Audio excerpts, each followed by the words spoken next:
Да, се враќаме во студиото. Како што кажавме, тука е господинот Златко Перински, министар за локална самоуправа. Господине Перински, добро дојдовте во студио 10. Ви благодарам на можноста.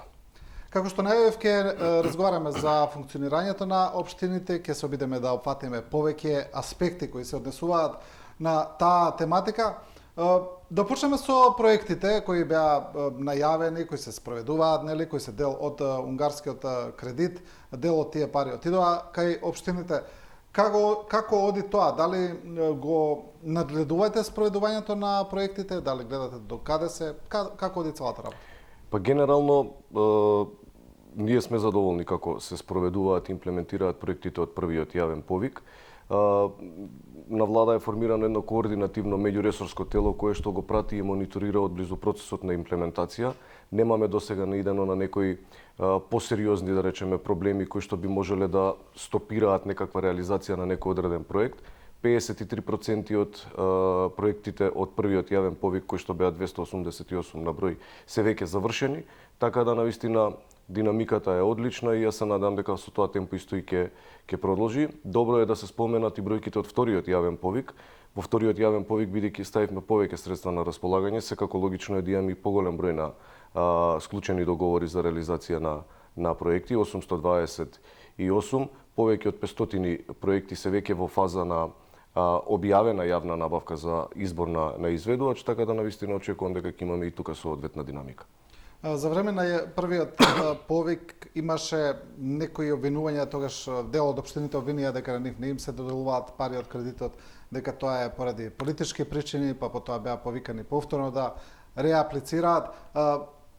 Ќе има ли такви моменти сега со вториот повик? Мислите ли дека тоа повторно ќе се случи?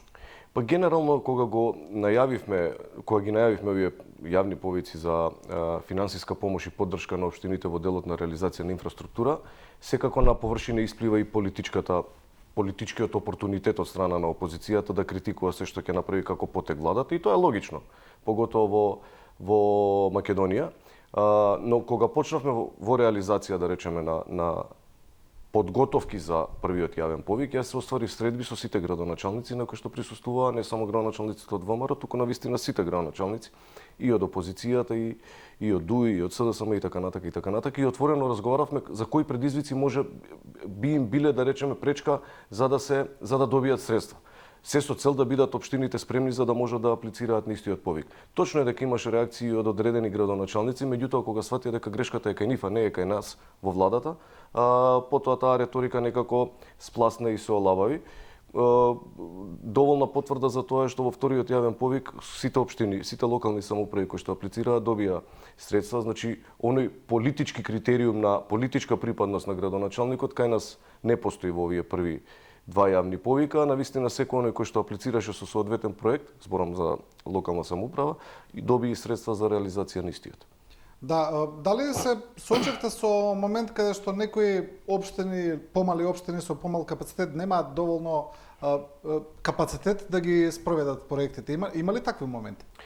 Генерално и дали како министерство сте вклучени, некако да им помогнете? Двата јавни повика беа направени од аспект на тоа да им се даде процесот на имплементација да биде оставен исклучиво на локалните самоуправи. Значи реализацијата на средствата, изборот на проектите и имплементацијата на средствата на терен да биде оставен на самите локални самоуправи. Логично е во помалите општини, понеразвиените општини да ги кажеме, да имаат определен број на предизвици од аспект на кадровски потенцијал и така натака, за да имплементираат толку големи и значајни проекти. На крај на ден ние секако стоиме на располагање и како ресор, како Министерство за локална самоуправа и како координативно тело за надминување на истите препреки доколку ги има.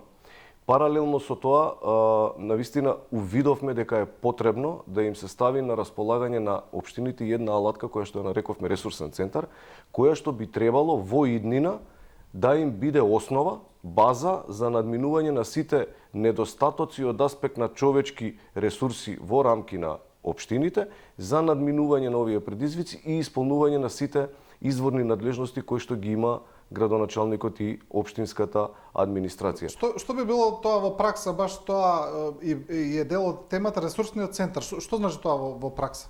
Ресурсниот центар е едно тело институционализирано тело кое што би требало да даде помош и поддршка на работењето на градоначалниците и на локалните самоуправи, на општинската администрација на сите нивоа. Што значи тоа? Како една од алатките кои што ресурсниот центар ќе ги предвидува е формирање на пул на експерти, ростер на експерти кои што би требало во него да бидат вклучени експертската јавност, експертите од сите области како изворни надлежности на градоначалниците. Повторувам, да речеме, тука ќе имаме на располагање правници и економисти, ќе имаме градежни инспектори, ќе имаме градежници, ќе имаме проектанти, ќе имаме јавни финансии и така натака и така натака. Зошто го правиме ова? За жал се уште имаме локални самоуправи, поготово оние кои што се најмалку развиени, кои што во моментот не се атрактивни за да можат да вработат правник, да можат да вработат економист и така натака и така натака. Ние имаме општини каде што немаат правник во моментот. Тоа е во однос на капацитетите, да. Точно. Овој пул на експерти би требало да одговори на таа потреба согласно барањата на градоначалникот. Доколку му треба правник за да испланира некаква активност во делот на правото, ќе го добие од овој пул на експерти. Тоа е едната активност. Втората активност е мораме да влеземе подлабоко и да ги мериме реалните потреби на општините. Ние се уште имаме застарен модел на поделба на локални самоуправи кој што се однесува на урбани и рурални. Тоа е многу погрешна формулација на степен на развиеност, на мерење на степен на развиеност на локалните самоуправи. Затоа ние формиравме критериуми преку кои што прецизно ќе ги утврдиме потребите на општините и согласно нивните потреби ќе ги мериме општините на развиени и неразвиени. Тука ова ни е многу битен параметар за да можеме во иднина да бидеме сигурни каде е најпотребно да се вбрзгуваат финансиски средства во насока на помош и поддршка за реализација на капитални проекти. Направени се критериуми кои што треба да влијаат на останатите министерства во поглед на распределбата на средствата во помош и поддршка за рамномерниот регионален развој. Вие знаете дека ние преку Министерството за локална самоуправа во делот на Законот за регионален развој имаме програми кои што ги финансиски ги помагаме центрите, регионите, оние кои што се најнеразвиени добиваат најмногу средства од колачот и обратно оние кои што се најразвиени добиваат најмалку средства од колачот за да се постигне тој баланс на еднаквост, ајде би ја нарекли. Ова не е доволно. Затоа ние мораме преку овие критериуми кои што ги развивме и останатите министерства кои што имаат програми кои што влијаат на регионалниот развој да ги земат во предвид степенот на развиеност на регионите. Дигитална алатка имаме. Подготвуваме заедно со ДЗР бела книга, како што ја нарековме, книга која што ќе им биде патокас на новите градоначалници. После локалните избори известно е дека ние ќе имаме одредени градоначалници кои што за прв пат ќе седнат на градоначалничкото столче, прв пат ќе се соочат со една таква позиција. Буквално во таа книга ќе им бидат опишани сите чекори што треба да направат при примопредавањето, потоа со кои закони треба да се спремат, да ги знаат членовите и така натаму. Буквално ќе биде потпора и помош на секојдневните активности на сите локални самоуправи. Ресурсниот центар е една алатка која што им беше насушно потреба и која што градоначалниците ја барале изминатите години. Во моментот ние имаме и донаторска помош од пријателски амбасади и од општествено одговорни компании, меѓутоа сите тие се сепарирани. Секоја донаторска помош, како да кажам, проектира реализација на некоја активност без да биде во корелација со останатата. Затоа ние све ставаме сега во едно тело, наречено ресурсен центар, и све што ќе биде во насока на помош и поддршка на локалните самоуправи, ресурсниот центар ќе биде една контакт точка за све. За координација.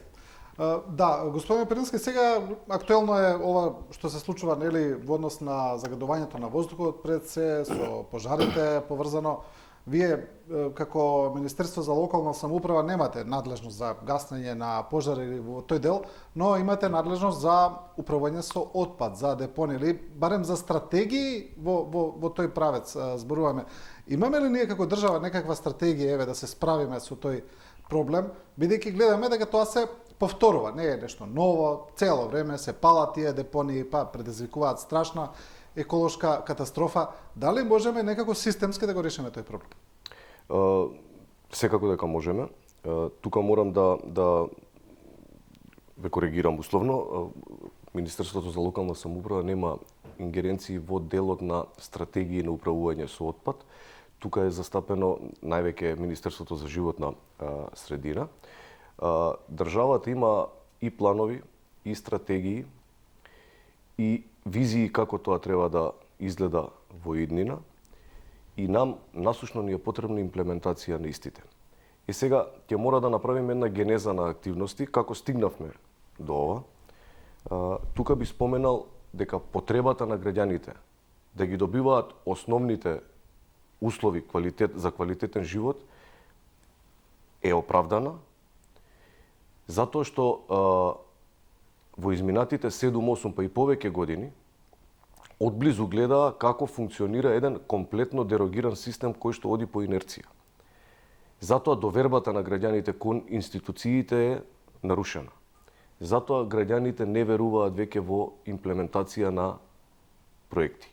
Кога имавме сите заедно една влада која што помина низ навистина сериозни катастрофи, да не се навраќаме сега на Ласкарци, модуларна болница и така натака и така натака.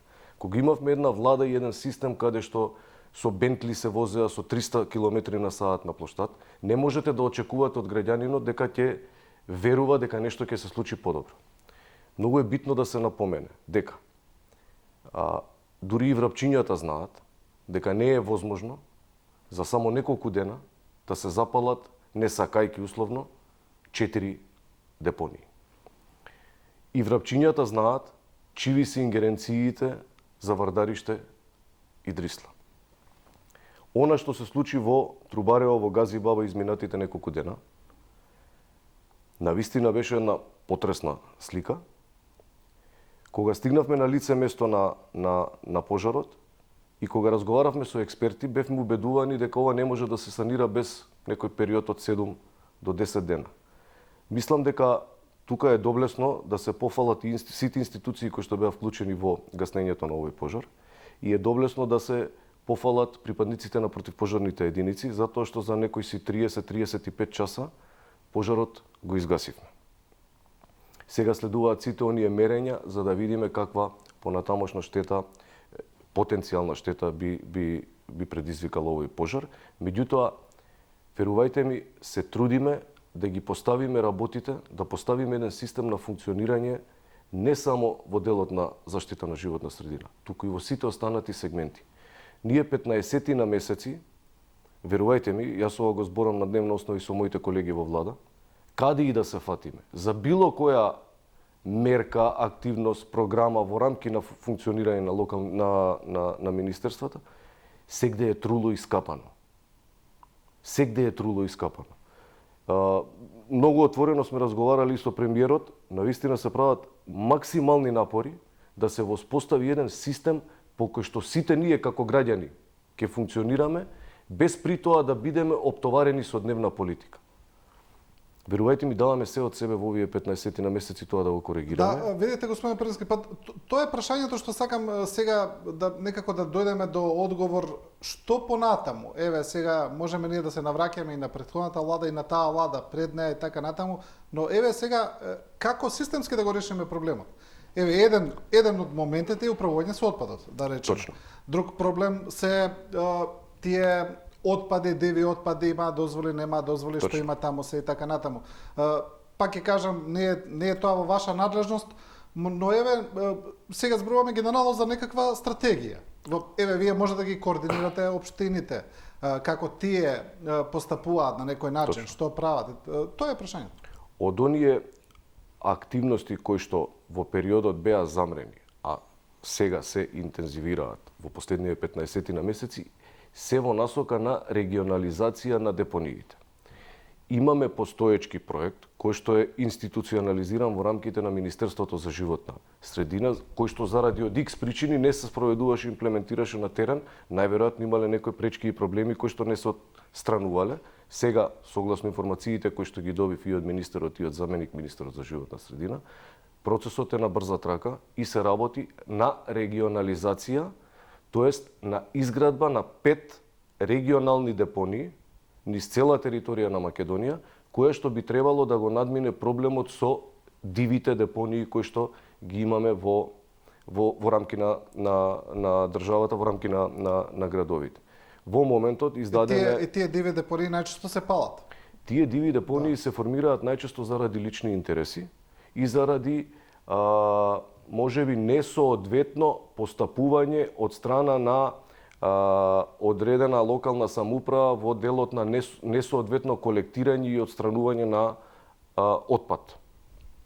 Тоа е отприлика зашто имаме такви депонии. Кога секоја институција би си работела својата работа соодветно и максимално посветено за да си ја заслужи платата, не би имале диви депонии.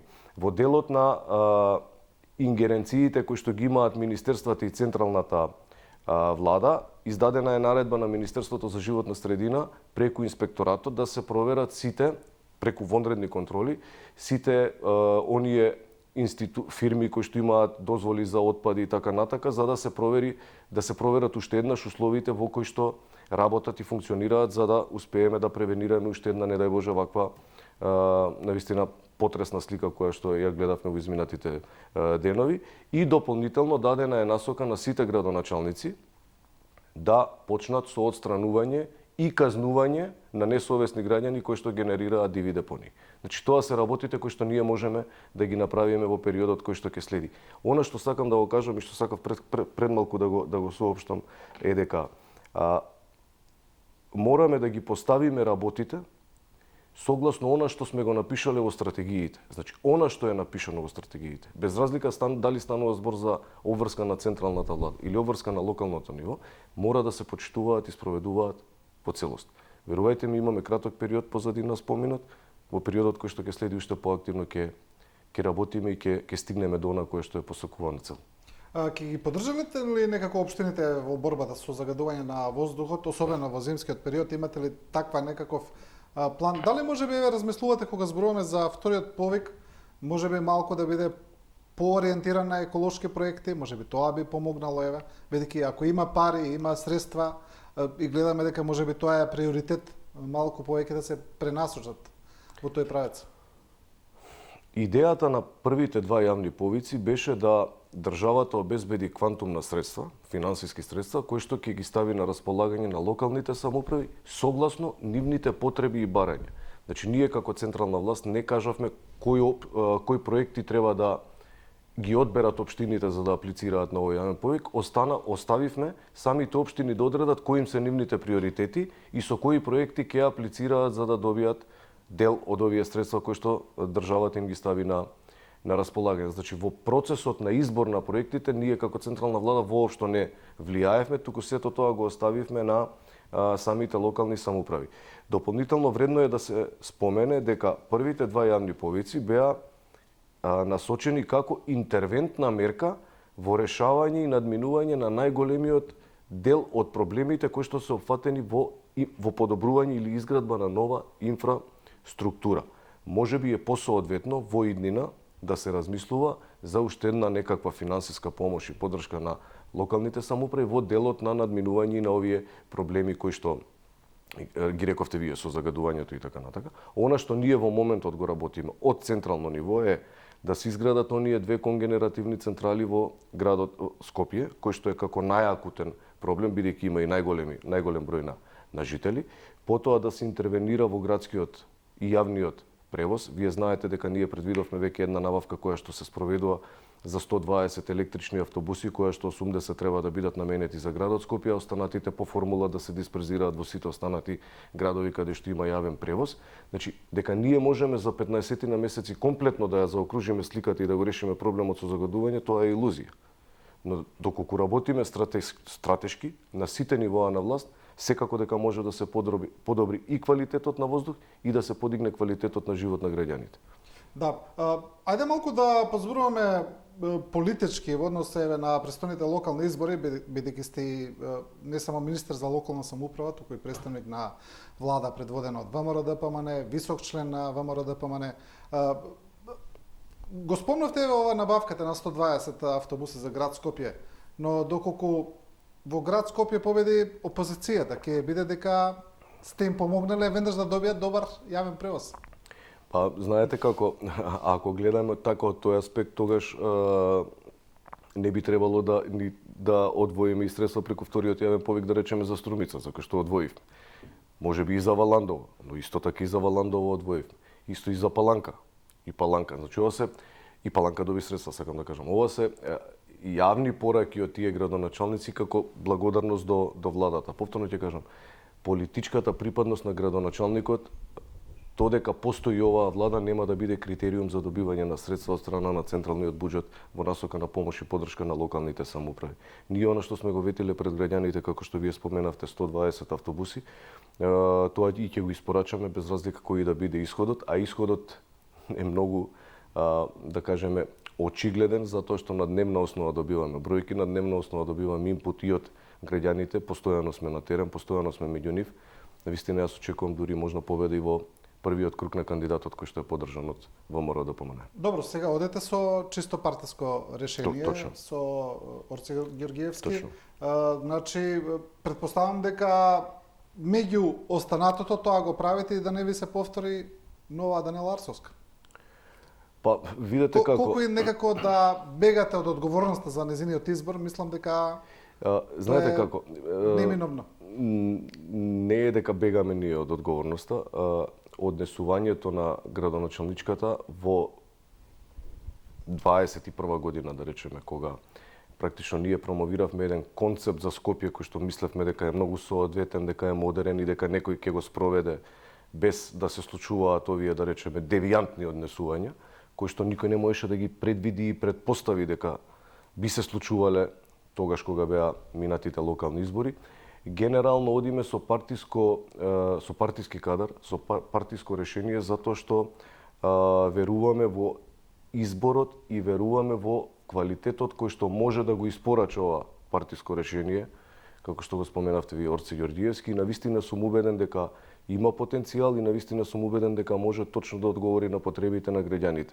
Скопје веќе не може да живее на дневна политика, тоа цело време го комуницирам. Сите поголеми градови, меѓутоа најизразено е Скопје. Скопје мора да има 25 годишна стратегија која што строго ќе определува области на раст и развој. Ние не можеме веќе да ги малтретираме граѓаните да се мачат дали ќе дојдат на автобуските постројки автобуси или не, дали некој ќе им го исчисти сметот пред зградите и куќите или не. Тоа се работи за кои што во нормална околина на функционирање граѓанинот, јас, вие и сите останати не би требало ниту да збориме, ниту да размислуваме. За жал, ние сме во ситуација во која што треба да почнеме да градиме куќата од основата. Да, за жал. Добро, градоначалничката Арсовска па вас ве обвинува за таа блокада, но нема да влегуваме сега во тој дел. Како мислите дека стоите пред локалните избори, како партија зборувам со вашите кандидати, бидејќи еве и СДСМ и Левица излегува со податоци како што тие тврдат дека според анкети вие сте изгубиле од 100 до 130 илјади гласови во однос на последните парламентарни избори, дека тој број на гласови ќе го немате сега. Знаете како, анкетите се една работа и анкетите се бројките кои што ги даваат анкетите воопшто не кореспондираат со податоците кои што ги даваат нашите политички опоненти, затоа што ние правиме анкети, еве да не претерам, но на неколку дневна основа. Не на неделна, туку на неколку дневна основа. Мериме потенцијал, мериме параметар, работиме со фокус групи и имаме многу прецизни податоци и јас ве уверувам, без разлика на тоа што нашите политички опоненти кажуваат, дека ВМРО ДПМН и кандидатите кои што ќе ги поддржи ВМРО ДПМН на престојните локални избори имаат шанси да победат во скоро секоја локална самоуправа. Тоа е едниот момент. Вториот момент е судот на граѓаните преточен на денот на изборите. Ние сме на нецели 40 на дена од одржувањето на локалните избори. За многу кратко време ќе се покаже кој бил управо, дали Златко Перински кој што збори дека бројките на ВМРО ДПМН се сегде доминантни и секаде се во убедливо водство или нашите политички опоненти. Она што во услови на немоќ, во услови на поразителни перформанси испорачени во изминатите 7-8 години владење од страна на опозицијската ДУИ и СДСМ во моментот, практично е декларирање на нивната немоќ и измислување на вакви приказки преку сеење на страв, преку сеење на паника, преку генерирање на бројки кои што се апсолутно надвор од паметна реалност. Значи, сите тие процеси ќе се случуваат и ќе се разгоруваат, ајде да кажеме, како ќе се приближуваме до денот на изборите, затоа што само на оние кои што немаат продукт, оние кои што немаат перформанс испорачен пред граѓаните, им одговара сеење на страв, магла и вакви замајувања со бројки кои што се далеку од реалноста. Добро, премиерот најави и реконструкција на владата после локалните избори. Тука има едно прашање кое цело време лебди во воздухот, пред се во однос на коалицијата Вреди. Што ќе се случи доколку коалицијата Вреди изгуби од ДОИ на локалните избори? Сега, победата на локалните избори е потешко мерлива од победа на парламентарни, бидејќи една голема општина може да рачи повеќе од 3 мали или така натаму, или не мора да значи ако имате повеќе гласови дека сте победиле, но еве, доколку таа победа биде евидентна, да речеме, доколку ДОИ ги освои главните центри, може ли да има проблем со функционирањето на коалицијата ВМРО-ДПМНЕ Вреди? Ја не можам да зборам сега од аспект на хипотетичка ситуација што ќе се случи ако се случи, сепак треба да почекаме да ги видиме бројките. Од оние информации кои што јас ги имам, мислам дека Вреди има навистина големи шанси да биде победник на престојните локални избори, споредбено со ДОИ сега зборам, бидејќи нели тука тука е политичкото ривалство, ајде да го споменеме. Она што јас како информација, како фидбек го добивам од граѓаните на дневна основа е дека кога збориме за ДОИ како политичка партија која што во историјата на Македонија била најмногу години на власт, која што е тотално нереформирана партија, која што е тотално не само критична партија во поглед на тоа што за повеќе од 20 години нема никаква политика испорачено во насока на подобрување на квалитетот на живење на сите граѓани на територија на државата. Политичка партија која што е во една матрица на креирање на исклучиво национална политика.